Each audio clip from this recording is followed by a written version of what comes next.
পিছনে পড়ে গেলাম। আমি হলাম পাকিস্তানি যুবক, আমি হলাম মুসলমান, আর মেয়েটা হলো আমেরিকার মেয়ে, মেয়েটা হলো জন্মগতভাবে খ্রিস্টান। আমি তার প্রেমে পড়ে যখন তাকে প্রেমের প্রস্তাব দিলাম, সে আমার প্রেমের প্রস্তাব ফিরিয়ে দিল। আমি তাকে বিবাহের জন্য অফার করলাম, সে আমার বিবাহের অফার ফিরিয়ে দিল। আমি বললাম, তাহলে তোমার কেমনে বিয়ে করা যায় বলো? তোমার আমি পাইতেই চাই, যে কোনো মূল্যে হোক তোমাকে আমি আমার হাতের নাগালে পেতে চাই।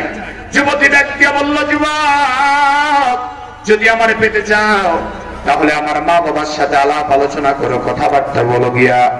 আমার মা বাবা যদি তোমার সাথে আমাকে বিয়ে দেয় আমার কোনো আপত্তি থাকবে না। যুবক নির্ধারিত সময় একে একে মেয়ের বাসায় চলে গেল। ওই মেয়ের মা বাবা আমেরিকার নাগরিক, আমেরিকায় তাদের জন্ম। তারা বললে, যুবক শোনো, তুমি আমাদের মেয়েকে বিয়ে করতে চাও, যদি আমাদের মেয়েকে বিয়ে করতে চাও তাহলে পদ্ধতি হলো দুইটা। হয়তো আমাদের মেয়ে মুসলমান হতে হবে, না হয় তোমাকে খ্রিস্টান হতে হবে। তবে আমরা পরিষ্কার দায়িত্বহীন কণ্ঠে জানাই দিতে চাই, আমাদের মেয়ে কোনোদিন মুসলমান হবে না। যদি আমাদের মেয়েকে বিয়ে করতে হয় তাহলে তোমাকেই খ্রিস্টান হতে হবে। আমার বন্ধুগণ, যুবক ডাক দিয়া বলেন, যদি আমাকে খ্রিস্টান হওয়া লাগে, ইসলাম ধর্ম ছাড়া লাগে, তাও আমি প্রস্তুত হয়ে গেলাম। আমি ইসলাম ধর্ম ছেড়ে দিলাম, তোমরা আমাকে তোমাদের ধর্মে দীক্ষিত করে নাও। যুবকরা শর্ত দিয়া বলল, যুবক তোমাকে আমরা কয়েকদিন পর্যন্ত অবজারভেশনে রাখবো, দেখাশোনা করে রাখবো, পর্যবেক্ষণে রাখবো। তুমি সত্যিকারের খ্রিস্টানের পরিচয় দিতে পারলে তোমার কাছে আমরা মেয়ে বিবাহ দিব। যুবককে বলল, যুবক তাহলে তুমি ধর্মে দীক্ষিত হও। খ্রিস্টান ছাত্রী এনে তারা যুবকরে খ্রিস্টান বানায় দিল, গলায় ক্রুশ ঝুলায় দিল। আমার বন্ধুগণ, কয়েকদিন পর্যন্ত তারা বাসায় রাখার পরে অবজারভেশন শুরু করলো। যুবক করে খ্রিস্টান পরিচয় দেওয়ার জন্য আমাকে অনেকগুলি পরীক্ষা দেওয়া লাগলো। 1 নম্বরের পরীক্ষা দেওয়া লাগলো। আমার জীবনে আমি কোনোদিন শুকুরের মাংস খাই নাই, আর আমার খাবারের প্লেটে শুকুরের মাংস দিয়া এটা তুমি খেতে হবে। আমি তখন শুকুরের মাংস খেয়ে প্রমাণ দিলাম আমি খ্রিস্টান হয়ে গেছি। তারপরে আমার মদের বোতল আমার হাতে দিয়ে বলল, তোমাকে মদ পান করা লাগবে। আমি মদ পান করলাম, তাদের সামনে প্রমাণ দিলাম আমি খ্রিস্টান হয়ে গেলাম। এইভাবে সবকিছু আমি তাদের সামনে করলাম। সর্বশেষ তারা আমাকে বললো, তোমার যোগাযোগ মাধ্যম সব আমাদের হাতে তুলে দাও, মোবাইল কম্পিউটার সবকিছু আমরা তার হাতে তুলে দিলাম। তারা আমার মোবাইল কম্পিউটার সব ল্যাপটপ পর্যন্ত সবকিছু জ্বালায় দিল। সর্বশেষ আমাকে শর্ত দিল, যুবক আমাদের মেয়ে আজকে তোমার সাথে বিবাহ দেওয়া হবে, তবে কালকে তুমি শহর ছেড়ে অন্য শহরে চলে যাইবা। এই শহরে তুমি আর থাকতে পারবা না। এই শহরে থাকলে তোমার বন্ধুদের সাথে তোমার দেখা হয়ে যেতে পারে, সুতরাং তোমাকে আবার ইসলামের মধ্যে ঢুকে নিতে পারে। এই জন্যই শহরে তুমি আর থাকতে পারবে না। যুবক বলে, ঠিক আছে, আমি তোমাদের সব শর্ত মেনে নিলাম।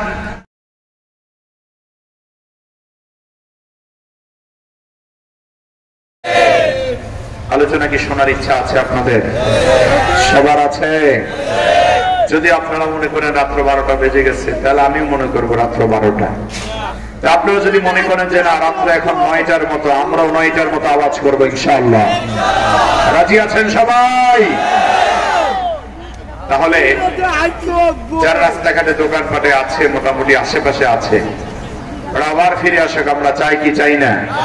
জোরে বলতে হবে, চাই কি চাই না? যদি চেয়ে থাকে কণ্ঠের আওয়াজ ছেড়ে আল্লাহু আকবার বলি। আরো জোরে বলেন আল্লাহু আকবার। সারা বিশ্বব্যাপী আজকে মুসলমান জাতি নির্যাতিত, নিপীড়িত, নিগৃহীত, উপেক্ষিত। তার সবচেয়ে প্রধান কারণ রাষ্ট্রপ্রধানগুলি বেশিরভাগ ক্ষেত্রে মুনাফিকে পরিণত হয়েছে। যদি মুসলিম রাষ্ট্রপ্রধানরা একই কণ্ঠে কথা বলতে পারত, একই কণ্ঠে আওয়াজ দিতে পারত, কাফের মুশরিক দুনিয়ার কোন বাতিল বেঈমান মুসলমানদের দিকে তাকে চাপ করে কথা বলার সাহস পেত না। ইসলামকে রক্ষা করার জন্য প্রয়োজন যদি হয়, হযরত ইমাম মাহদীর নেতৃত্বে আবার আমাদেরকে হুঙ্কার ছাড়তে হবে। তারেক বিন জিয়াদের মতো আবার আমাদেরকে মাঠে ময়দানে কাজ করতে হবে। মুহাম্মদ বিন কাসেমের ভূমিকা মতো অবতীর্ণ হতে হবে। খালিদ বিন ওয়ালিদের মতো আবার তরবার হাতে নিয়ে জাগ্রত হতে হবে। প্রয়োজন হলে বুকের তাজা রক্ত ইসলামের জন্য ঢালতে হবে। কারা কারা তৈরি আছে? দুই হাত তুলে আল্লাহকে দেখাও। মুসলমান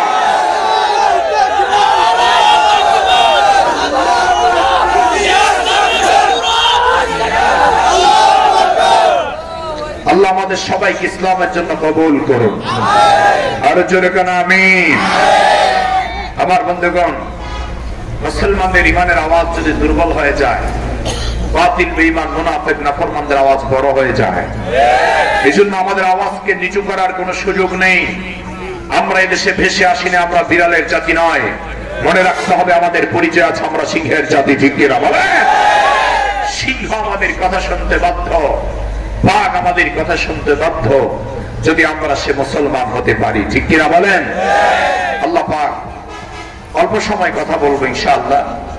আপনারা যদি ধৈর্যের সাথে বসে সময় দেন, গুরুত্বপূর্ণ কিছু কথা যেন বলতে পারি। আল্লাহ পাক যেন হেদায়েতের নিয়ত ইখলাসের সাথে বলার আমল করার তৌফিক আমাদের সকলকে দান করেন, বলুন আমিন।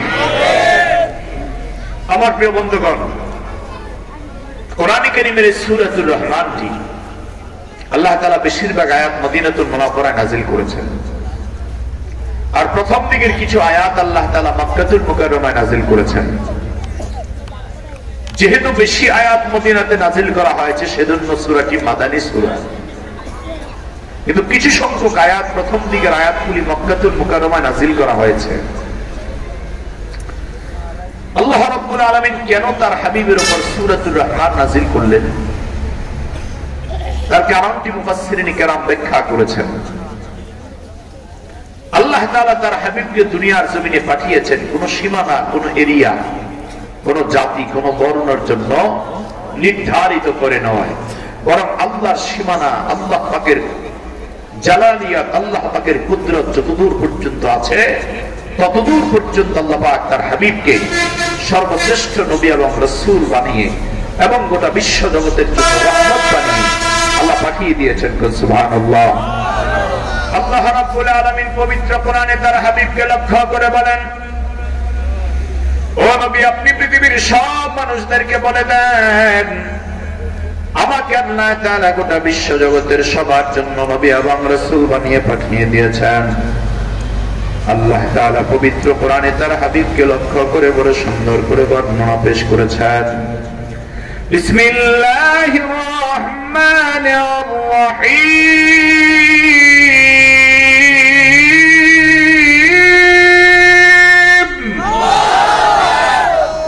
قل يا أيها الناس إني رسول الله إليكم جميعا।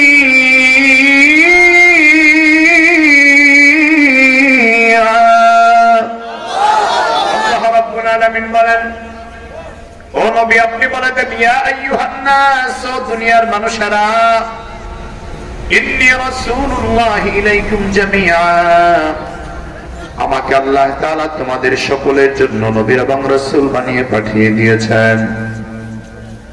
আমার বন্ধুগণ, আল্লাহ বিশ্ব নবীকে দুনিয়ায় পাঠালেন। কেন পাঠালেন?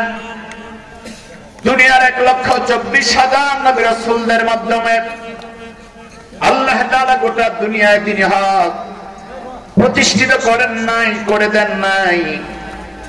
সমস্ত নবী রাসূলরা মিলে যেই দ্বীন হকের দাওয়াত দিয়ে কমপ্লিট করতে পারেন নাই, আল্লাহ তাআলা তার হাবিবকে দুনিয়ায় প্রেরণ করে পাঠায় দিয়া গোটা দুনিয়াব্যাপী, গোটা বিশ্বব্যাপী দ্বীন হক প্রতিষ্ঠিত করার জন্য আল্লাহ দায়িত্ব দিয়েছেন।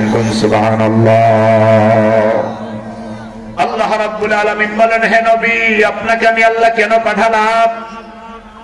কোন নবীর মাধ্যমে গোটা দুনিয়ায় দ্বীন হক প্রতিষ্ঠিত হয় নাই, গোটা দুনিয়াতেই দ্বীন হক প্রতিষ্ঠিত হয় নাই। আপনাকে আমি আল্লাহ পাঠালাম লিয়াসিরাহু আলাদ দীনি কুল্লি, গোটা পৃথিবীতে ইসলামকে প্রতিষ্ঠিত করে দেওয়ার জন্য। ও আমার বন্ধুগণ, ইসলামকে আল্লাহ প্রতিষ্ঠিত করবেন, কারণ ইসলামের রশি দুনিয়ার কারো হাতে নয়।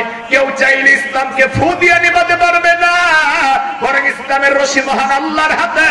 ইসলামকে যদি কেউ নিভাতে চায়, তাহলে ফেরাউন নমরুদকে আল্লাহ যে শায়েস্তা করেছেন, ওই বাতিল বেঈমান কাফের মুশরিকদের জন্য আল্লাহ তেমন নির্মম শাস্তির ব্যবস্থা করে দিবেন। ঠিক কিনা? সেজন্য আমার আল্লাহ বলেছেন, হে নবী, আপনাকে আমি আল্লাহ পাঠালাম গোটা দুনিয়াতে দ্বীন হক আপনি প্রতিষ্ঠিত করবেন, দ্বীনকে প্রতিষ্ঠিত করবেন। আলহামদুলিল্লাহ, আল্লাহর দেওয়া দিন গোটা দুনিয়া এখন প্রতিষ্ঠিত অবস্থায় আছে। আমার বন্ধুগণ, আল্লাহ রাব্বুল আলামিন তার হাবিবকে যখন এই দায়িত্ব প্রদান করেন, গোটা দুনিয়াতে তিনি হক আল্লাহর নবী প্রতিষ্ঠিত করবেন, মিশন নিয়ে যখন নামলেন, সর্বপ্রথম নিজের ঘরের বাড়িতে, আপনজনদের বাড়িতে গেলেন দিনের দাওয়াত দেওয়ার জন্য। মক্কাতুল মুকাররমায় খানায় কাবায় রাসূল ঢুকলেন মানুষকে ইসলামের দাওয়াত দিতে। আল্লাহর নবী ঢুকে দেখেন খানায় কাবায় 360 মূর্তি রয়েছে। ওই মূর্তিগুলির সামনে মক্কার লোকেরা সিজদা বনত হয়ে আছে, মাথা ঠেকায় দিয়ে রাখছে। রাসূল তখন তাদেরকে বললেন, লা তা'বুদুল আসনাম ওয়াসজুদু লির-রহমান, তোমরা রহমানকে সিজদা করো, বাতিল মূর্তিকে তোমরা সিজদা করিও। এই কপাল আল্লাহ কাকে সিজদা করার জন্য দিয়েছেন? জোরে আওয়াজ করে বলুন, কাকে? এই কপাল দিয়ে দুনিয়ার কোন মাজারে সিজদা দেওয়া যাবে? কোন পীরের পায়ে সিজদা দেওয়া যাবে? কোন মানুষকে সিজদা দেওয়া যাবে? আমার বন্ধুগণ, দুনিয়াতে কপাল দিয়ে একমাত্র সিজদা দিতে হবে মহান আসমানের মালিক আল্লাহকে। আল্লাহ ছাড়া কারো কদমে সিজদা দেওয়া জায়েজ হতে পারে না, ঠিক কিনা বলেন? আল্লাহর হাবিব বললেন, তোমরা এক আল্লাহকে সিজদা করো, রহমানকে সিজদা করো। তখন মক্কার কাফেররা প্রশ্ন করলেন, ক্বালু ওয়া রহমান, রহমান আবার কে? আমরা তো রহমানকে চিনি না, রহমানকে জানি না। রহমানের পরিচয় আমাদের কাছে তুলে দেন।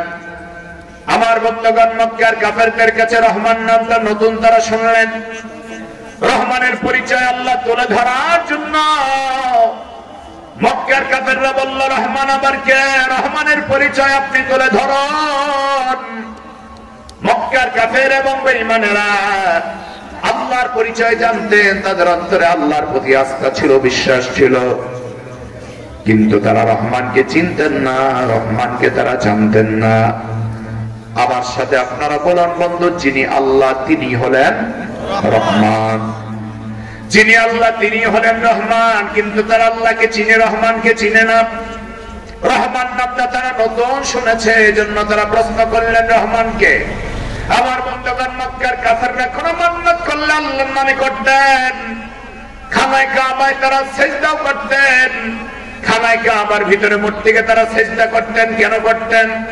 যদি তাদেরকে প্রশ্ন করা হতো, কেন তোমরা মূর্তির সামনে সিজদা করো বলো, তারা বলতেন, লিয়ুকাররিবুনা ইলাল্লাহি যুলফা, আমরা আল্লাহর নিকটতম হতে চাই, এজন্য মূর্তির সামনে সিজদা করি, কপাল ঠেকাই। ও আমার বন্ধুগণ, মক্কার কাফের বেঈমানরা বলতো, আকাশ জমিনের মালিক আল্লাহ ছাড়া কেউ নয়। তারা বিশ্বাস করতেন আকাশ জমিনের মালিক একজন আছে। এই জন্য তাদেরকে কেউ প্রশ্ন করতে তারা জবাব দিবেন, আকাশ জমিনের মালিক একজন আল্লাহ। যদি মক্কার কাফেরদেরকে কেউ প্রশ্ন করতে বলো আকাশ জমিনের মালিক কে, তারা জবাব দিয়ে বলতেন, আকাশ জমিনের মালিক কে? জোরে বলেন, কে?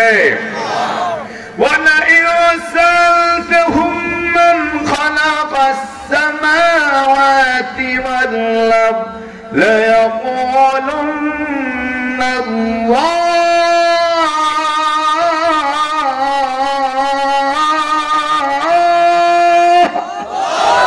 যদি কাফেরদেরকে প্রশ্ন করা হতো, বলো কাফের বেঈমানের আকাশ জমিনের মালিক কে?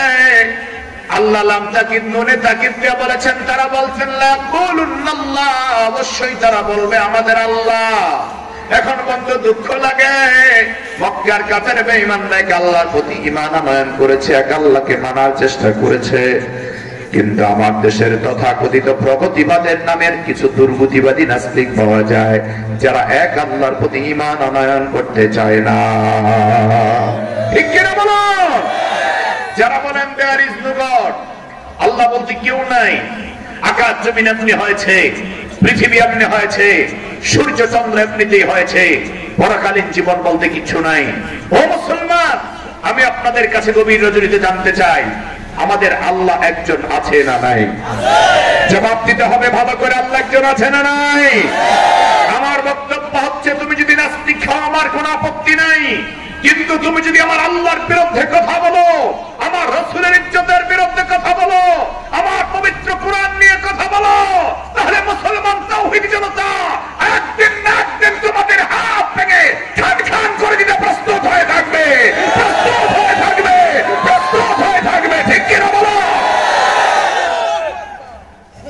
আমার শত্রুরা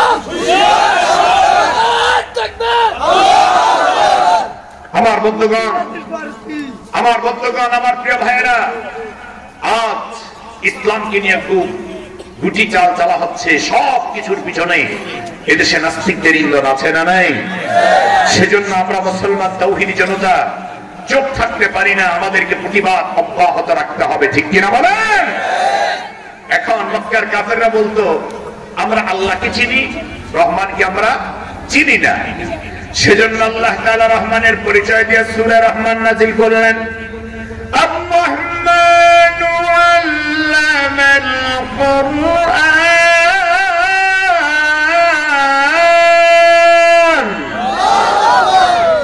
খালাকাল ইনসানা আল্লামাহুল বায়ান।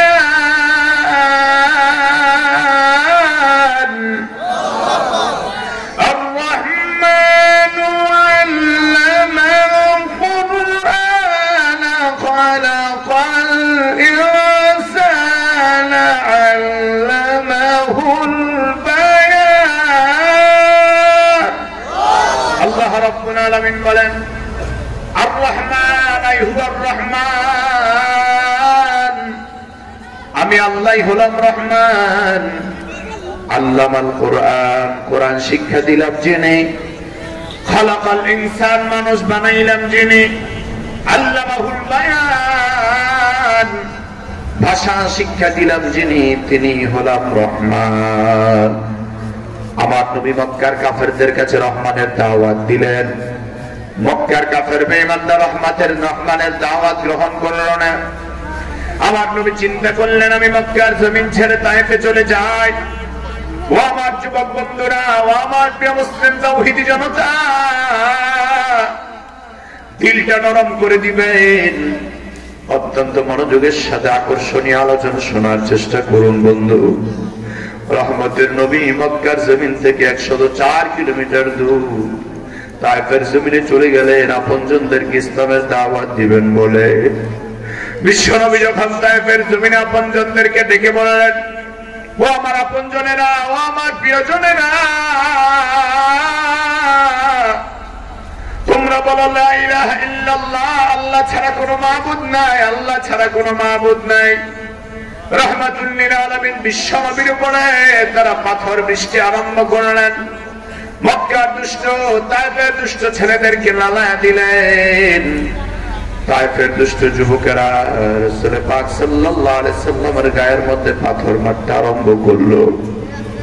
আমার নবী, আপনার নবী পাথরের আঘাতে জর্জরিত হয়ে গেলেন। আমার নবী অজ্ঞান হয়ে তায়েফের জমিনে পড়ে যায়।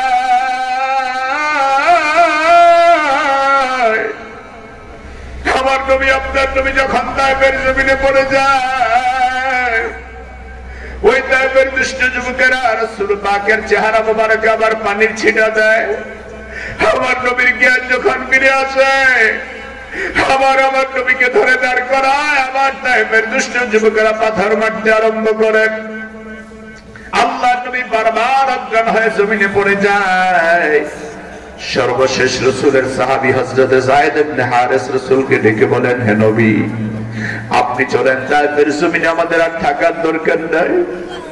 রাহমাতুল লিল আলামিন হযরত যায়েদ ইবনে হারেসের পিঠের উপর ভর করে আল্লাহর নবী যায়েদ ইবনে হারেসের পিঠের উপর ভর করে তায়েফের জমিন ছেড়ে চলে যায়। একটু দূরে নাখলা নামক জায়গায় একটা পাথরের উপরে বসে বসে রাসূল চিন্তা করলেন, আমার আপনজনদেরকে ইসলামের দাওয়াত দেই, তারা গ্রহণ করলো না। শেষ পর্যন্ত রহমতের নবী সে জায়গায় বসে বসে সূরাতুর রহমান তেলাওয়াত করতে লাগলেন। যদি আপনাদের মন খারাপ থাকে, কখনো বন্ধ কোরআনের তেলাওয়াত শুনবেন। যদি আমার মন খারাপ থাকে, আপনাদের মন খারাপ থাকে, সূরাতুর রহমানের তেলাওয়াত করবেন। মুফাসসিরিন কেরাম বলেন, যারা সূরাতুর রহমানের তেলাওয়াত করবে, আল্লাহ রাব্বুল আলামিন তাদের মনকে ভালো করে দিবে। রাসূলের মনটা বড় বিষণ্ণ, এজন্য সূরাতুর রহমান তেলাওয়াত করতে লাগলেন। হঠাৎ করে তাকায় দেখেন হাজার হাজার জিন আল্লাহ নবীর সামনে হাজির। জিনেরা ডেকে বললেন, ইয়া রাসূলুল্লাহ, ইয়া হাবিবাল্লাহ, মক্কার জমিনে আপনি নির্যাতিত হয়েছেন, তায়েফের জমিনে উপেক্ষিত হয়েছেন, নির্যাতিত হয়েছেন। আপনি মন খারাপ করবেন না, বিচলিত হবেন না। আমরা সমস্ত জিনেরা আপনার চতুর্পাশে আছি। হে নবী, আপনি আমাদেরকে ইসলামের দীক্ষা দিয়ে দেন, কালিমা পড়ায় দেন। হাজার হাজার জিন রাসূলের পাকের কণ্ঠের তেলাওয়াত শোনার পর কালিমা পড়ে মুসলমান হয়ে যায়। সুবহানাল্লাহ। আমার বন্ধুগণ, রহমতের নবী ওই তায়েফের জমিন থেকে আবার ফিরে মক্কার জমিনে আগমন করেন। আমার বন্ধুগণ, এই সূরাতুর রহমান যেমন একটা সূরা, এমন একটা সূরা যেই সূরা জান্নাতের ভিতরে জান্নাতীদেরকে তেলাওয়াত করে শোনাবেন আমার আল্লাহ। আমার বন্ধুগণ, কোরআনে কারীমের এমন সূরা সূরাতুর রহমান, এই সূরার যেদিকে আপনি তাকাবেন সেদিকে সমন্বয় খুঁজে পাবেন। আল্লাহর পবিত্র সূরা, আল্লাহর পবিত্র কালাম সূরাতুর রহমান, যে সূরাতুর রহমানে আল্লাহ নিজের পরিচয় দিয়েছেন। এই সূরাতুর রহমানের তেলাওয়াত আল্লাহ জান্নাতের ভিতরে জান্নাতীদেরকে করে শোনাবেন। সুবহানাল্লাহ। জান্নাতীদেরকে আল্লাহ সূরাতুর রহমান শোনাবেন। আপনারা বলেন, কোরআনের তেলাওয়াতে আকর্ষণ আছে না নাই? জোরে বলতে হবে, আছে না নাই? আজ থেকে কয়েক বছর আগের কথা মাত্র, 19 শতাব্দীর শেষ দিকে আমেরিকাতে একবার বিভিন্ন ধর্মাবলম্বীদের ধর্মীয় গ্রন্থ পড়ার জন্য আয়োজন করা হল। হিন্দু ধর্ম থেকে তার ধর্মীয় গ্রন্থের তেলাওয়াত করার জন্য তাদেরকে ডাকা হলো। খ্রিস্টান ধর্ম থেকে তাদের ধর্মীয় গ্রন্থ তেলাওয়াত করার জন্য পুরোহিতা ডাকা হলো। ইহুদি ধর্ম থেকে তাদের পুরোহিতাদেরকে, তাদের সম্মানিত ব্যক্তিদেরকে ডাকা হলো। এভাবে পৃথিবীর সব ধর্মাবলম্বীদেরকে ডাকা হলো এক জায়গায় করে। কারটা সুন্দর হয়, কারটা চমৎকার হয়, কার গ্রন্থের তেলাওয়াত বেশি চমৎকার, এটার উপর মার্ক দেওয়া হবে, নাম্বার দেওয়া হবে। মুসলমানদের পক্ষ থেকে যাকে দাওয়াত করা হলো তিনি হলেন মিশরের জমিনে শাহিদ কারি আব্দুল বাসিত ইবনে আব্দুস সামাদ। যেরকম আল্লাহু আকবার। আমার ভাইয়েরা, সবাইকে সময় দিল 5 মিনিট। কয় মিনিট? কথা বলে না। কয় মিনিট? 5 মিনিট করে সময় দিল সবাইকে। 5 মিনিট সময়ের মধ্যেই তার তেলাওয়াত শেষ করতে হবে। হিন্দু ধর্মাবলম্বী দেখা হলো, তিনি তেলাওয়াত করলেন, 5 মিনিট হয়ে গেল, বেল বাড়ি বাজলো, আর 5 মিনিট শেষ হয়ে গেল, তাকে স্টেজ থেকে নামায় দেওয়া। খ্রিস্টান ধর্মাবলম্বী তেলাওয়াত করলেন, 5 মিনিট শেষ, তাকে মঞ্চ থেকে নামিয়ে দেওয়া হলো। সর্বশেষ প্রতিযোগী হিসাবে যাকে নাম ঘোষণা করা হলো তিনি কারি আব্দুল বাসিত। যখন নাকি ওনার নাম ঘোষণা করা হয় সবাই তাকায় আছে ওনার দিকে। উনি কেমন কোরআনে কারীমের তেলাওয়াত করবেন তিনি।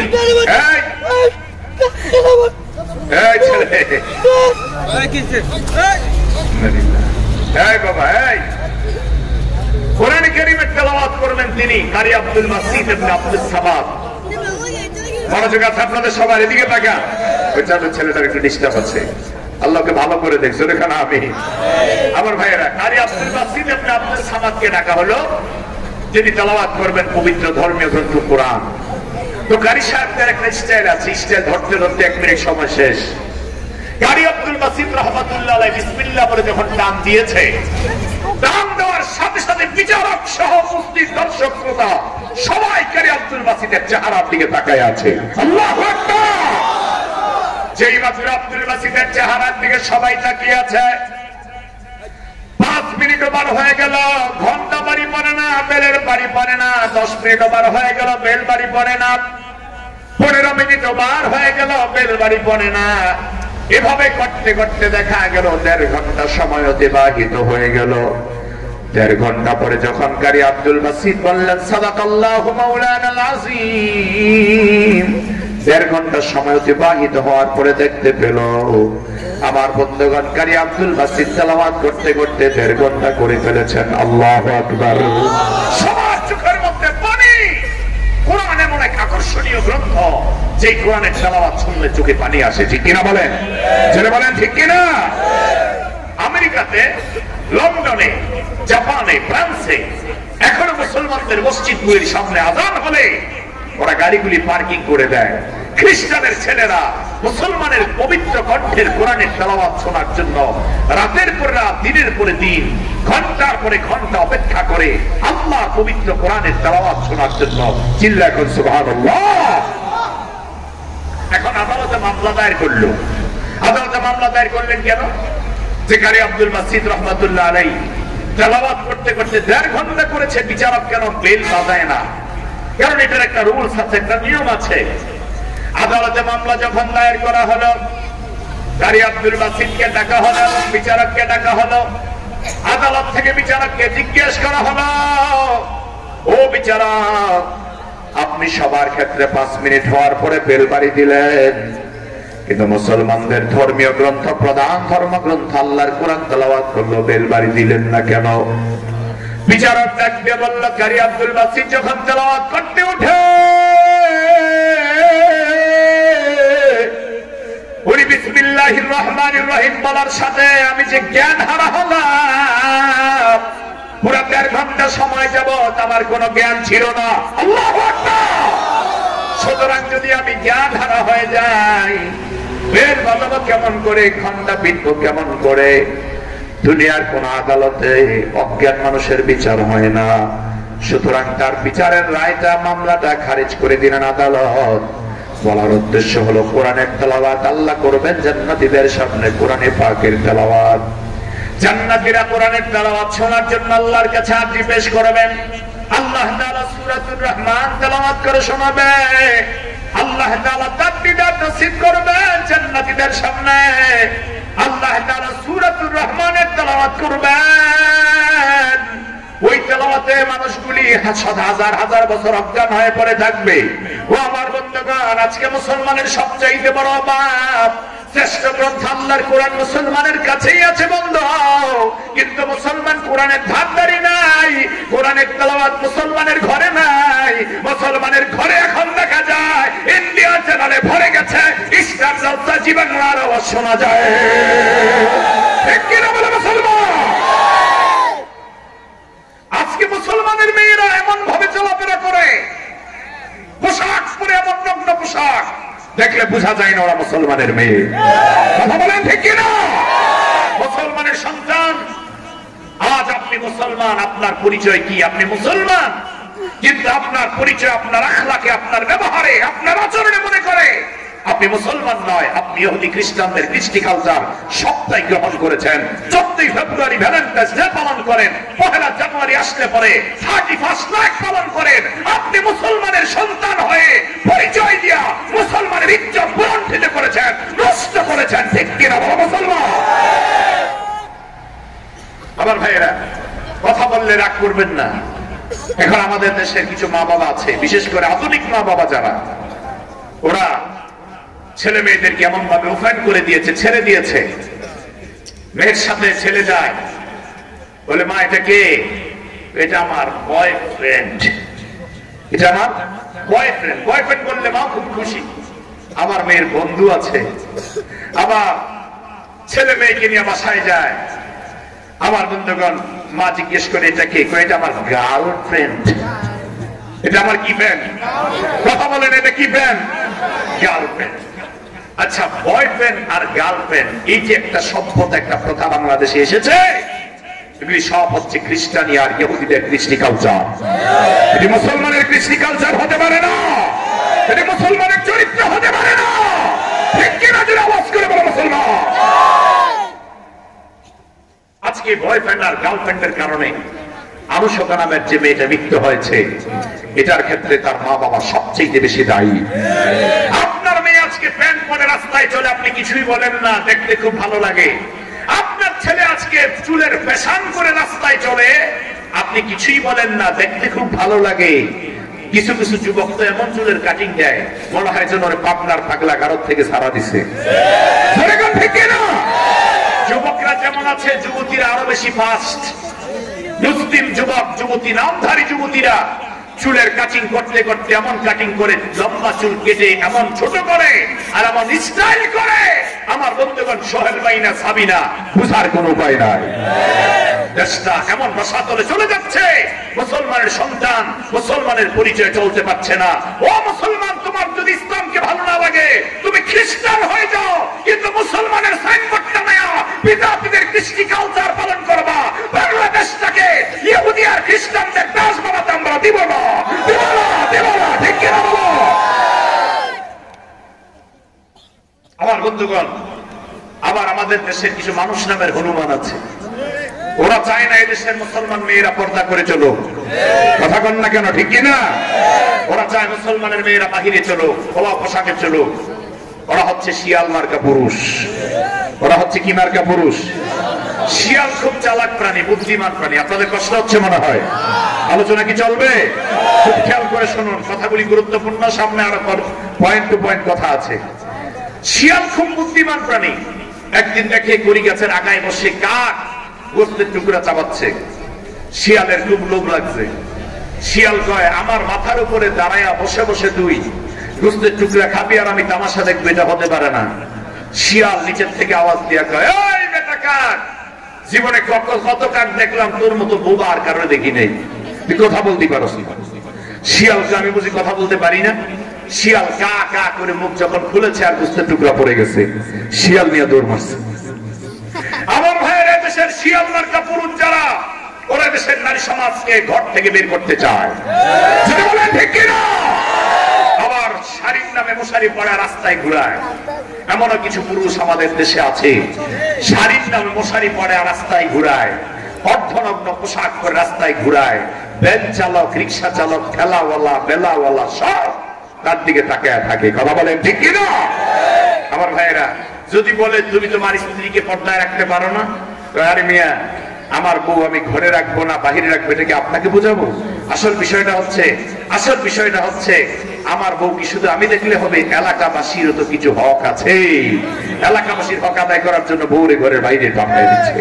কথা বলেন ঠিক কিনা? ওই সকল পুরুষগুলি দায়ুস যারা তার স্বামীকে, স্ত্রীদেরকে পর্দায় রাখতে পারে না। ওই সকল ভাই দায়ুস যারা তার বোনকে পর্দায় রাখতে পারে না। ওই সকল মা বাবা দায়ুস যারা তার সন্তানকে পর্দায় রাখতে পারে না। ও দুনিয়ার মা বাবারা, আপনার সন্তানকে অসহায় করে ছেড়ে দিলেন। আপনি আপনার সন্তানকে ইসলামী তাহজিব তমদ্দুনে বড় করলেন না। আল্লাহর আদালতে আপনাকে জবাবদাহি করতে হবে।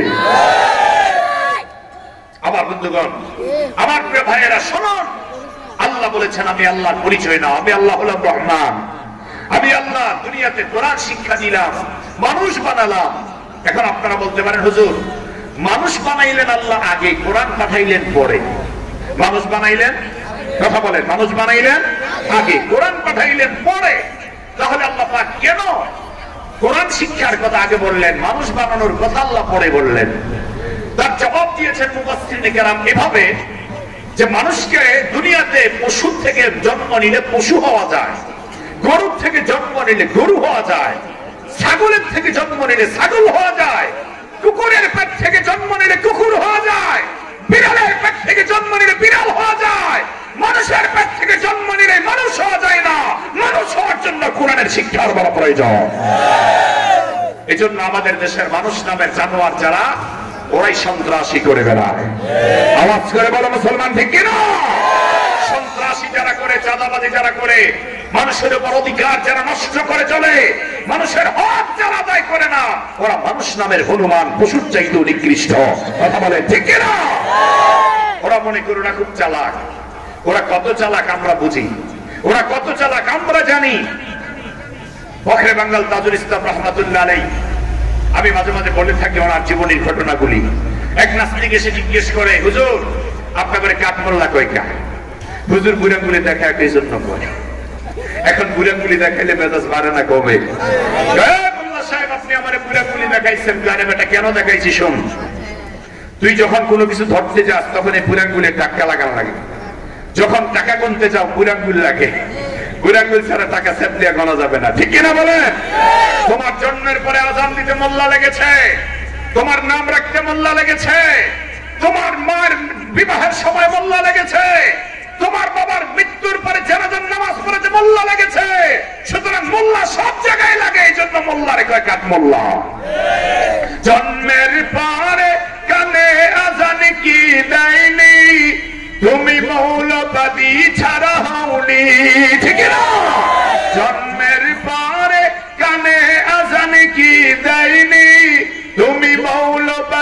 ছাড়া হওনি, তবে মরণের পরে জানাজা পড়াবে, মরণের পরে জানাজা পড়াবে, তখন কোথায় পানিয়ে যাবি?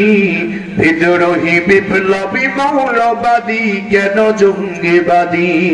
বিদ্রোহী বিপ্লবী মৌলবাদী কেন জঙ্গিবাদী? সত্যের পক্ষে গান গাই বলে আমি বিপ্লবী, সত্যের পথে ডাকি বলে আমি বিদ্রোহী। কোরআনের কথা বলি তাই বলে আমাকে মৌলবাদী, ঠিক না? কোরআনের কথা বলি তাই বলে আমাকে মৌলবাদী, জিহাদের কথা বলি তাই বলে আমাকে জঙ্গিবাদী। কেন বিদ্রোহী বিপ্লবী মৌলবাদী কেন জঙ্গিবাদী? বেহায়া নারীর এই কেমন কথা, ইসলাম মানি ওদের মাথা ব্যথা, ঠিক না? আজকে মানাসির হবে বাংলাদেশের 1 নম্বরের হনুমান, যারা আওয়াজ করে বলে ঠিক না? বেহায়া নারীর এই কেমন কথা, ইসলাম মানি ওদের মাথা ব্যথা। তবে পর্দার কথা যদি বলি, পর্দার কথা যদি বলি, তখন বলে ফতুয়াবাজি। বিদ্রোহী বিপ্লবী মৌলবাদী কেন জঙ্গিবাদী? বিদ্রোহী বিপ্লবী মৌলবাদী কেন জঙ্গিবাদী? সত্যের পক্ষে গান গাই বলে আমি বিপ্লবী, সত্যের পথে ডাকি বলে আমি বিদ্রোহী। কোরআনের কথা বলি তাই বলে আমাকে মৌলবাদী, জিহাদের কথা বলি তাই বলে আমাকে জঙ্গিবাদী। কেন বিদ্রোহী বিপ্লবী মৌলবাদী কেন জঙ্গিবাদী? ঠিক না বলে? মুসলমান আমরাও চ্যালেঞ্জ করেছি, মোল্লারা তোমরা যদি আগামীর প্রজন্মে মোল্লাদের উপর আঘাত করার চেষ্টা করো, আমরা মোল্লারা তোমাদের জানাজার নামাজ পড়াবো না, ঠিক না?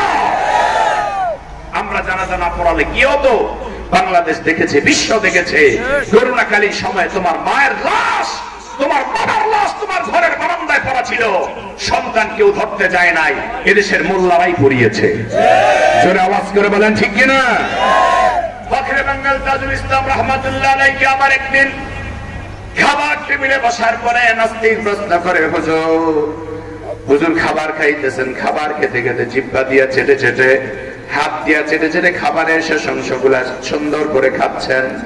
খাবারের শেষ অংশের খাবারটা খুব সুস্বাদু থাকে এবং বরকতপূর্ণ। রাসূল বলেছেন তোমরা খাও, খাবারের শুরুটাও খাও, শেষটাও খাও, কারণ কোন জায়গায় বরকত আছে তোমরা কেউ জানো না। কোন লোকমাতে বরকত আছে এটা তোমরা কেউ জানো না, সুতরাং তোমরা খাবারটা পুরোটাই খাও। কিছু ফেলে দেওয়া, কিছু খাওয়া এটা সুন্নত নয়, ঠিক কিনা বলেন? আপনি যতটুকু পারবেন ততটুকু খাবেন। হুজুর খাবার খাচ্ছেন, হাতের আঙ্গুল দিয়ে চেটে চেটে যখন খাবার খাচ্ছেন, এক নাস্তিক দেখে কয়, হুজুর এত যদি খান আমাদের দেশের কুকুর বিড়াল কি খাইব? মানে হুজুরকে কুকুর বিড়াল বানায় দিচ্ছে। হুজুর সুন্দর করে জবাব দিলেন, আমাদের দেশের কুকুর বিড়াল এখন ভদ্র হয়ে গেছে, ওরা এখন চেয়ারে বসে চা সিগারেট খায়, চা সিগারেট খায়।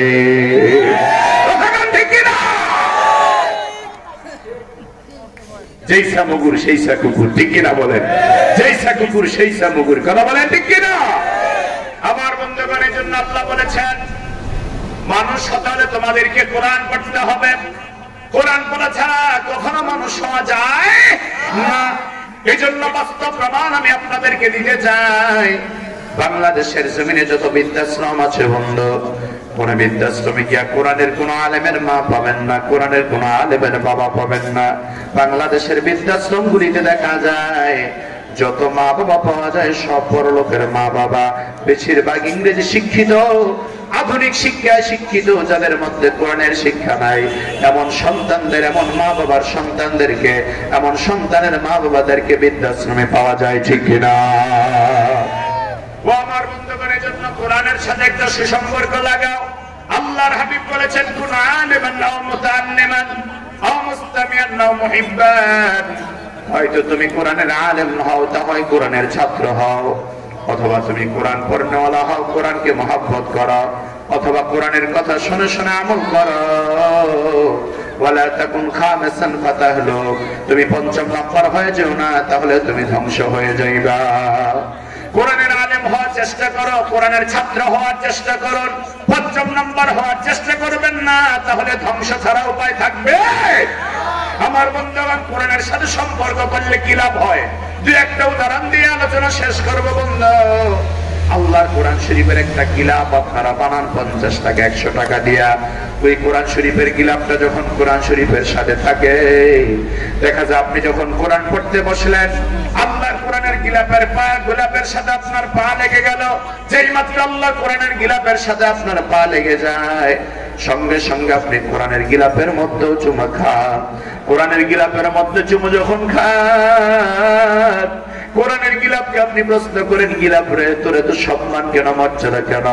কোরআনের গিলাপ জবাব দিয়ে বলে, এটা আমার সম্মান নয়, মর্যাদা নয়, কোরআনের গায়ের সাথে লাগিয়ে থাকার কারণে আমার সম্মান আল্লাহ তো বাড়িয়ে দিয়েছেন, ঠিক কিনা? সাম্প্রতিক সময়ে আমেরিকার একটি ঘটনা বন্ধু। আমেরিকাতে যত মুসলমান আছে, বেশিরভাগ মুসলমান সবাই নামাজ পড়ে, কালাম পড়ে, দিন ধর্ম ইসলাম প্রিয়। কারণ যেই জায়গায় মুসলমান সংখ্যালঘু, ওরা বেশিরভাগ শক্ত ঈমানওয়ালা হয়, শক্ত আকীদাওয়ালা হয়, শক্ত বিশ্বাসী হয়। মুসলমানরা একসাথে নামাজ আদায় করে, একসাথে বসে বসে চা খায়, কফি পান করে, তারপরে বিভিন্ন রকমের আনন্দ উল্লাস করে, গল্প গুজব করে। মুসলমানের বাড়ি যদি এক জায়গায় এখানে হয়, আরেকটা বাড়ি অনেক দূরে হয়, তাহলে দুই মুসলমানের সাথে বন্ধুত্ব থাকবে অনেক বেশি।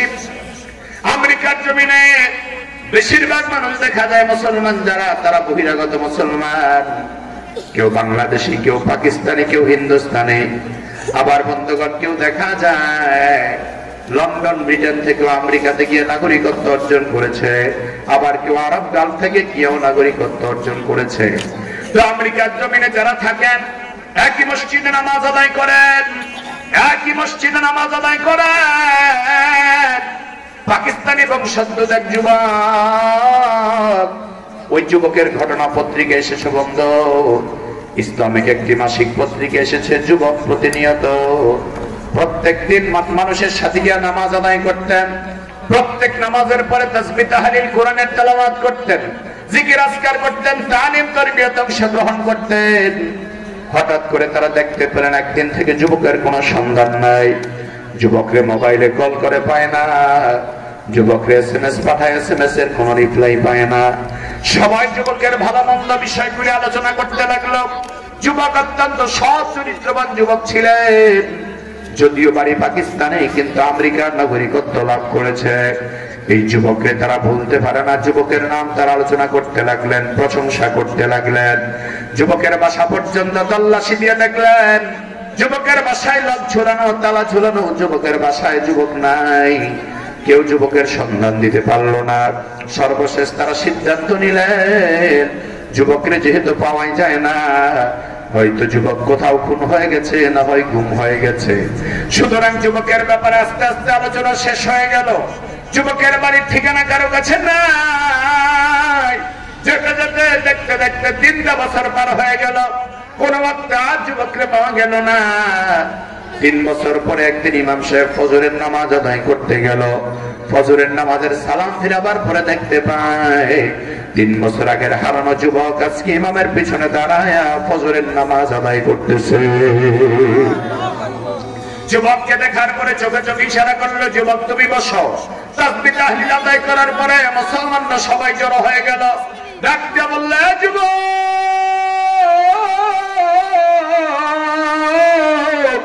3 বছর যাবত তোমাকে আমরা তালাশ করি পাই না, তুমি কোথায় গিয়েছিলে বলো, তোমাকে আমরা তালাশ করে কেন পাই না? যুবক যখন চোখের পানিগুলি গড়গড় করে ছেড়ে দিলেন, যুবক বলে, আমি জাহান্নামের অতল তলে চলে গিয়েছিলাম, আমার মালিক আল্লাহ আমার কুদরতি হাতে টান দিয়ে জান্নাতের দরজা আবার উঠে দিয়েছে। যুবকরে বলে, যুবক তুমি তো মুসলমান, তুমি তো এমনি জান্নাতি, আবার তোমাকে জাহান্নামের আযাব থেকে জান্নাতে উঠায় দিল কে? যুবক বলে, আমার জীবনের ঘটনা তাহলে শোনো।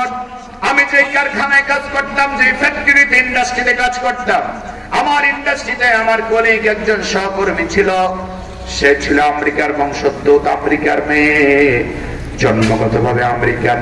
তার সে ছিল জন্মগতভাবে আমেরিকান, পরমা সুন্দরী, অনেক সুন্দরী তরুণী ছিল এই মেয়ে। আমি এই মেয়ের প্রেমে পড়ে গেলাম, মেয়ের পিছনে পড়ে গেলাম। আমি হলাম পাকিস্তানি যুবক, আমি হলাম মুসলমান, আর মেয়েটা হলো আমেরিকান মেয়ে, মেয়েটা হলো জন্মগতভাবে খ্রিস্টান। আমি তার প্রেমে পড়ে যখন তাকে প্রেমের প্রস্তাব দিলাম, সে আমার প্রেমের প্রস্তাব ফিরিয়ে দিল। আমি তাকে বিবাহের জন্য অফার করলাম, সে আমার বিবাহের অফার ফিরিয়ে দিল। আমি বললাম, তাহলে তোমার কেমনে বিয়ে করা যায় বলো? তোমার আমি পাইতেই চাই, যে কোনো মূল্যে হোক তোমাকে আমি আমার হাতের নাগালে পেতে চাই। যুবতী ব্যক্তি বলল, যুবক যদি আমার পেতে চাও তাহলে আমার মা বাবার সাথে আলাপ আলোচনা করো, কথাবার্তা বলো গিয়া। আমার মা বাবা যদি তোমার সাথে আমাকে বিয়ে দেয় আমার কোনো আপত্তি থাকবে না। যুবক নির্ধারিত সময় একে একে মেয়ের বাসায় চলে গেল। ওই মেয়ের মা বাবা আমেরিকার নাগরিক, আমেরিকায় তাদের জন্ম।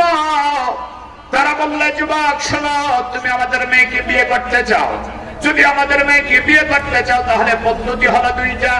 হয়তো আমাদের মেয়ে মুসলমান হতে হবে, না হয় তোমাকে খ্রিস্টান হতে হবে।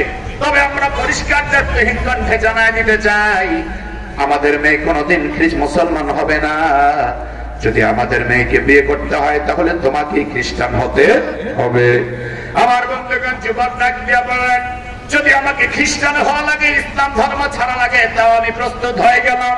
আমি ইসলাম ধর্ম ছেড়ে দিলাম, তোমরা আমাকে তোমাদের ধর্মে দীক্ষিত করে নাও। যুবকরা শর্ত দিয়া বলল, যুবক তোমাকে আমরা কয়েকদিন পর্যন্ত অবজারভেশনে রাখবো, দেখাশোনা করে রাখবো, পর্যবেক্ষণে রাখবো। তুমি সত্যিকারের খ্রিস্টানের পরিচয় দিতে পারলে তোমার কাছে আমরা মেয়ে বিবাহ দিব। যুবককে বলল, যুবক তাহলে তুমি ধর্মে দীক্ষিত হও। খ্রিস্টান ছাত্রী এনে তারা যুবকরে খ্রিস্টান বানায় দিল, গলায় ক্রুশ ঝুলায় দিল। আমার বন্ধুগণ, কয়েকদিন পর্যন্ত তারা বাসায় রাখার পরে অবজারভেশন শুরু করলো। যুবক করে খ্রিস্টান পরিচয় দেওয়ার জন্য আমাকে অনেকগুলি পরীক্ষা দেওয়া লাগলো। 1 নম্বরের পরীক্ষা দেওয়া লাগলো। আমার জীবনে আমি কোনোদিন শুকুরের মাংস খাই নাই, আর আমার খাবারের প্লেটে শুকুরের মাংস দিয়া এটা তুমি খেতে হবে। আমি তখন শুকুরের মাংস খেয়ে প্রমাণ দিলাম আমি খ্রিস্টান হয়ে গেছি। তারপরে আবার মদের বোতল আমার হাতে দিয়ে বলল, তোমাকে মদ পান করা লাগবে। আমি মদ পান করলাম, তাদের সামনে প্রমাণ দিলাম আমি খ্রিস্টান হয়ে গেলাম। এইভাবে সবকিছু আমি তাদের সামনে করলাম। সর্বশেষ তারা আমাকে বললো, তোমার যোগাযোগ মাধ্যম সব আমাদের হাতে তুলে দাও, মোবাইল কম্পিউটার সবকিছু আমরা তার হাতে তুলে দিলাম। তারা আমার মোবাইল কম্পিউটার সব ল্যাপটপ পর্যন্ত সবকিছু জ্বালায় দিল। সর্বশেষ আমাকে শর্ত দিল, যুবক আমাদের মেয়ে আজকে তোমার সাথে বিবাহ দেওয়া হবে, তবে কালকে তুমি শহর ছেড়ে অন্য শহরে চলে যাইবা। এই শহরে তুমি আর থাকতে পারবা না। এই শহরে থাকলে তোমার বন্ধুদের সাথে তোমার দেখা হয়ে যেতে পারে, সুতরাং তোমাকে আবার ইসলামের মধ্যে ঢুকে নিতে পারে। এই জন্য শহরে তুমি আর থাকতে পারবে না। যুবক বলে, ঠিক আছে, আমি তোমাদের সব শর্ত মেনে নিলাম। যুবতীকে বিয়ে দেওয়া হলো, খ্রিস্টান ধর্ম পালন করলো যুবক বলে, হুজুর আমি যখন নাকি শহর ছেড়ে অন্য শহরের দিকে রওনা করলাম, আমি আমার সমস্ত মাল সামানাগুলি লাগেজের মধ্যে জমা করলাম।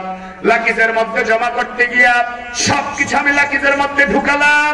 সমস্ত কিছু লাগেজের মধ্যে ঢুকাবার পর আমি যখন এই শহর ছেড়ে বাসা ছেড়ে অন্য বাসায় চলে যেতে লাগলাম, হঠাৎ করে নজর পড়ে গেল আল্লাহর কোরআনের গায়ে। আমি তো অনেক যুবক, যে যুবক কোরআন ছাড়া কিছুই বুঝতাম না। ফজরের পরে কোরআন পড়তাম, জোহরের পরে কোরআন পড়তাম, মাগরিবের পরে কোরআন পড়তাম, আসরের পরে কোরআন পড়তাম। ঘর থেকে বের হতে গেলে সবার পরে কোরআনের দিকে নজর দিতাম। আল্লাহু আকবার জোরে কাও। আবার যখন বাহির থেকে ঘরে আসতাম, সবার আগে আমি আল্লাহর কোরআনের গায়ে নজর বুলায় দিতাম। আমি যখন কোরআনের দিকে আমার নজর চলে যায়, কোরআন যেন আমার হাত ছাড়ি দিয়া ডাকি আর বলে, যুবক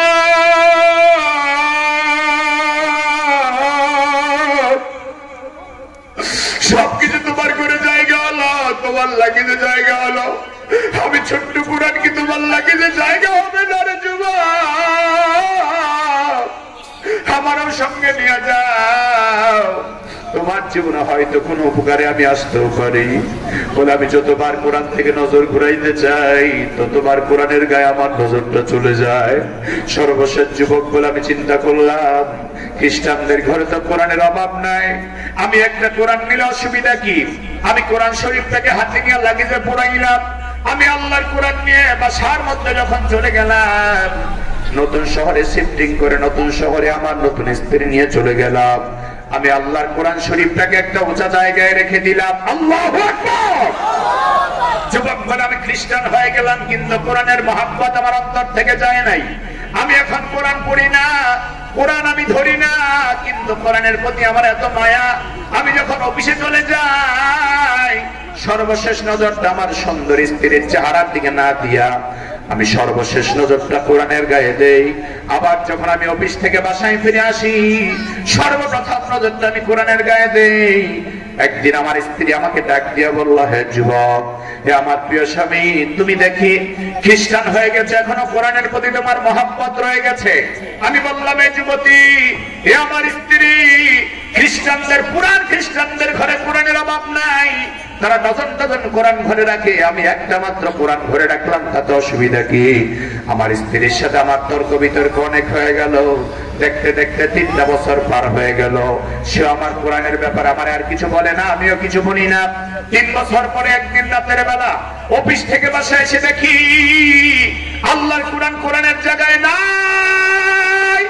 আমি জিজ্ঞেস করলাম, বেগম, কোরআন গেলে কোথায় বল? আমার স্ত্রী আমাকে ডাক দিয়ে বলে, স্বামী গো, আজকে আমি আমার ঘরের অপ্রয়োজনীয় এক্সট্রা জিনিসপত্র সব আমি ফেলে দিয়েছি ডাস্টবিনের ভিতরে, সাথে তোমার কোরআনটাকেও ফেলে দিয়েছি। বলে, হুজুর, এই কথা বলার পরে আমার অন্তরে কোরআনের প্রতি সব আগুন জাগ্রত হওয়া শুরু হলো। আমি ডাক দিয়ে বললাম, তুই এটা করলি কি? আল্লাহর কোরআনকে ডাস্টবিনে ফেলে দিয়েছ, কাজটা ভালো করো নাই, কোন ডাস্টবিনে ফেলেছ বলো। আমি তার সাথে তর্ক বিতর্ক না করে আমি ডাস্টবিনের মধ্যে নেমে পড়লাম, ময়লা আবর্জনায় নেমে পড়লাম, আল্লাহর কোরআন দিয়ে তালাশ করতে লাগলাম।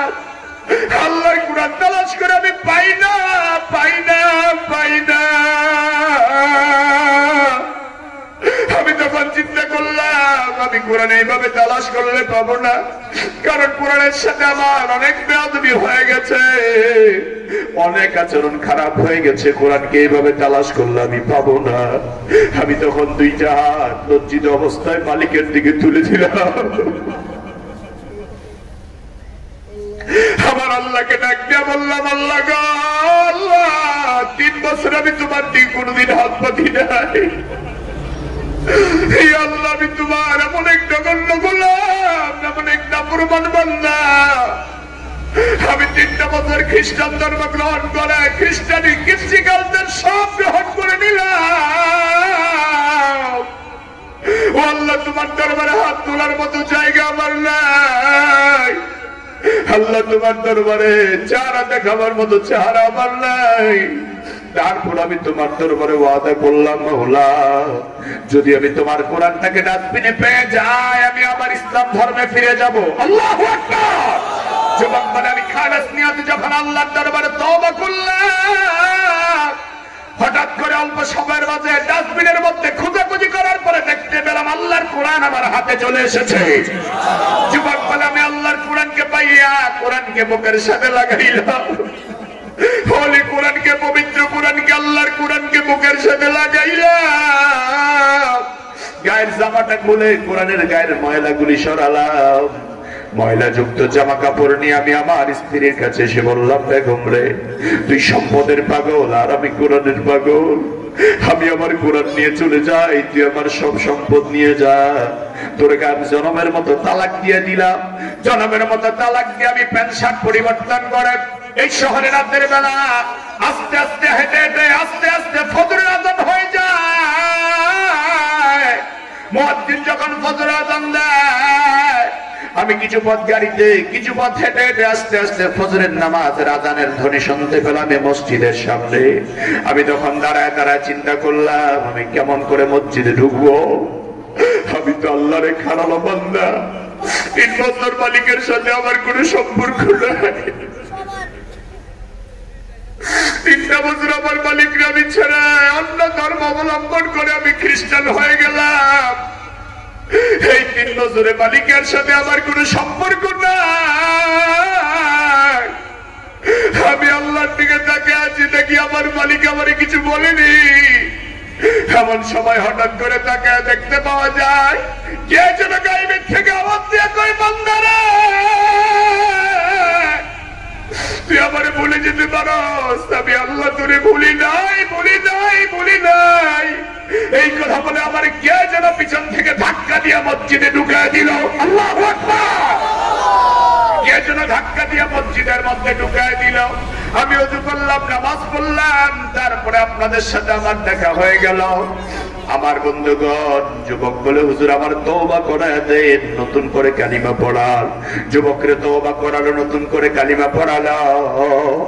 আমার বন্ধুগণ, এই যুবকটা জাহান্নামের অতল গহ্বরে গিয়েছিল, অতল তলে চলে গিয়েছিল, কিন্তু আল্লাহর কোরআনের সাথে একটা মহব্বতের সম্পর্কের কারণে বন্ধু এই যুবকরে আল্লাহ জাহান্নামের হাত থেকে বাঁচায়, গর্ত থেকে বাঁচায় জান্নাতের পথে উঠায় দিল।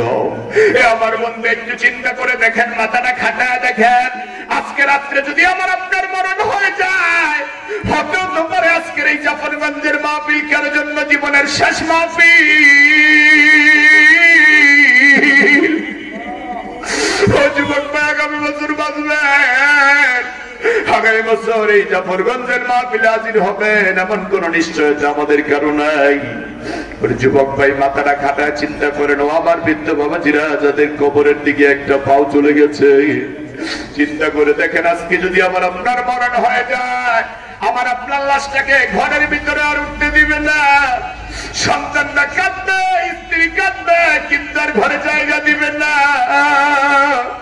আপনার দামি বিরকেস, আপনার দামি শোকেস আলমারি, আপনার দামি দামি খাট পরে থাকবে ঘরে। আপনার জন্য কেউ মাইকিং করবে, কেউ এলান করবে, আপনার জন্য কেউ ঘোষণা দিবে।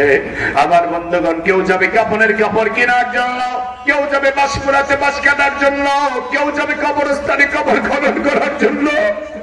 ও বন্ধু, যদি এমনটাই হয়, ওই কবরে একা একা রওনা দিলেন, হয়তো কবরের ভিতরে সব বিচ্ছু জমা হয়ে গেছে, ফেরেশতাদের প্রশ্নের জবাব তুমি দিতে পারলে না রে যুবক। ওই তো কবরের ভিতরে জাহান্নামের সাপ এসে গেছে, অন্য কবর থেকে পোকামাকড় গুলি বড় বড় হয়ে তোমার চোখ খাওয়ার জন্য আসতেছে, তোমার জিহ্বা খাওয়ার জন্য আসতেছে। আমার বন্ধু, কবরের ভিতরে সাপ বিচ্ছু জমা হয়ে যাচ্ছে। আল্লাহ নবীকে, আমার উম্মত রে, কোরআনটাকে সঙ্গে নিয়ে কবরে আয়, তাহলে আসান পাবি রে উম্মত। নামাজকে সঙ্গে নিয়ে কবরে আসো, আসান পাবে রে উম্মত। রোজাকে সঙ্গে নিয়ে কবরে আসো, আসান পাবে রে উম্মত। নেক আমলকে সঙ্গে নিয়ে কবরে আসো, আসান পাবে রে উম্মত। আল্লাহর নবী বলেন, ইযা উজিয়াল মাইয়িতু ফি কবরিহি জাআল কুরআনু ইনদা রাসিহি। আল্লাহর নবী বলেন, বান্দা যদি কোরআন নিয়ে সঙ্গে নিয়ে কবরে যায়, কোরআন তার মাথার পাশে চলে যাবে। আল্লাহু আকবার। নামাজ তার ডান পাশে চলে যাবে, রোজা তার বাম পাশে চলে যাবে, জীবনের সমস্ত নেকামলগুলি পায়ের কাছে চলে আসবে। চারটা জিনিস চারদিক থেকে পাহারাদারি করবে। আল্লাহকে, আল্লাহর ফেরেশতাদেরকে ডাক দিয়া বলবে, ও আল্লাহর ফেরেশতারা, যত প্রশ্ন আছে সব আমাদেরকে করো, সব প্রশ্নের জবাব আমরা দিয়ে দিব। বলে, তোমরা কারা? বলে, আমাদের পরিচয় আল্লাহর কাছ থেকে নাও। হাদিসে পাকে রাসূল বলেছেন, কিয়ামতের ময়দানেও কোরআন বান্দার জন্য সুপারিশ করবে। এজন্য বন্ধুগণ, কোরআনের সাথে একটা সম্পর্ক লাগাইতে চাই, রাজি আছি না নাই? কথা বলেন, রাজি আছে না নাই? ওলামায়ে কেরামদের বিরুদ্ধে গালিগালাজ করব না, রাজি আছেন? আলেমদেরকে কটাক্ষ করবেন না, খারাপ ভাষায় গালি দিবেন না। ওরে বন্ধু, আমি উদাহরণ দিয়ে বলি, এদেশের আলেমরা হলো বাজ পাখির মতো বন্ধু। একটা সময় বাচ্চার ছেলে বাজ পাখি লালন পালন করত। ওই বাজ পাখিকে নিয়ে একদিন শিকারে চলে গেল। কষ্ট হচ্ছে নাকি আপনাদের? শিকারে চলে গেল, বাজ পাখির সঙ্গে নিয়ে শিকার করতে করতে দেখা গেল বন্ধু, এমন একটা জায়গায় বাচ্চার ছেলে চলে গেল যেখানে কোনো পানি নাই, কোনো খেজুর নাই, কোনো খাবার নাই। ওই মরুময় অঞ্চলে চলে গেল, শিকারের নেশায় নেশে অনেক দূরে চলে গেল। প্রচন্ড পানির পিপাসায় কাতর হয়ে গেছে বাচ্চার সন্তান। শেষ পর্যন্ত একটা খেজুরের গাছ পেয়ে খেজুরের গাছে হেলান দিয়া বসে পড়ল। খেজুরের গাছে হেলান দিয়া বসে পড়ার পরে দেখতে পেল ওই খেজুর গাছের আগা থেকে টপ টপ করে খেজুরের রস ঝরে পড়ছে। বাচ্চার ছেলে বুদ্ধিমান চিন্তা করলো, আমার একটা পাতিল আছে, পেয়ালা আছে, পেয়ালাটা আমি ধরে রাখি। পেয়ালাটা ধরে টপ টপ করে পানি পড়তেছে, পানির ফোঁটা আরো বেশি বেশি পড়তে লাগলো। যেই মাত্র পানির ফোঁটা একটু বেশি হয়ে গেল, পানিটা জমাট হয়ে গেল। বাচ্চার ছেলে খেজুরের রস পান করবে বলে মুখের কাছে নিচে, এমনি সময় বাজ পাখি এসে থাপা দিয়া পানিটা ফেলে দিয়েছে। অবাক হয়ে গেল বাচ্চার ছেলে, কি ব্যাপার, আমার জীবন যায় যায়, তুমি আমার পানিটা ফেলে দিলা। বাচ্চার ছেলে আবার পানি ধরলো, আবার পেয়ালা ধরলো, আবার টপ টপ টপ টপ করে পানির ফোঁটা বাচ্চার ছেলের পাতিলের মধ্যে পড়লো। আবার যখন বাটিটা মুখের কাছে নিল, পাতিলটা মুখের কাছে নিল, আবার বাজ পাখি এসে একটা থাপা দিয়া পানিটা ফেলে দিল। বাচ্চার ছেলের মেজাজ খারাপ হয়ে গেল, বাজ পাখিকে ধরে কল্লাটা টান দিয়ে ছিঁড়ে ফেললো। আমার বন্ধুগণ, ছিঁড়ে ফেলার পর স্বাভাবিক মেজাজ যখন ফিরে আসে, বাচ্চার ছেলে আবার চিন্তা করে, এখন তো আবার পানি পান করতে কেউ বাধা দেয় না, কিন্তু আমার পালা পাখি যে আমারে বাধা দিল কেন, বারবার বাধা দিল কেন? বাচ্চার ছেলে অনেকক্ষণ চিন্তা ভাবনা করে তাকে দেখতে পেল ওই খেজুর গাছের আগার সাথে একটা বিষাক্ত বিষাক্ত সাপের কল্লা লেগে আছে। বিষাক্ত সাপ সেখান থেকে বিষ সংবরণ করছে, আর খেজুর গাছের রসের সাথে ওই সাপের বিষ মিশ্রিত হয়ে বাচ্চার ছেলের পাতিলের মধ্যে পড়তেছে। বাচ্চার ছেলে তখন বাগলায় চিন্তা করলো, আমার পালা বাজ পাখি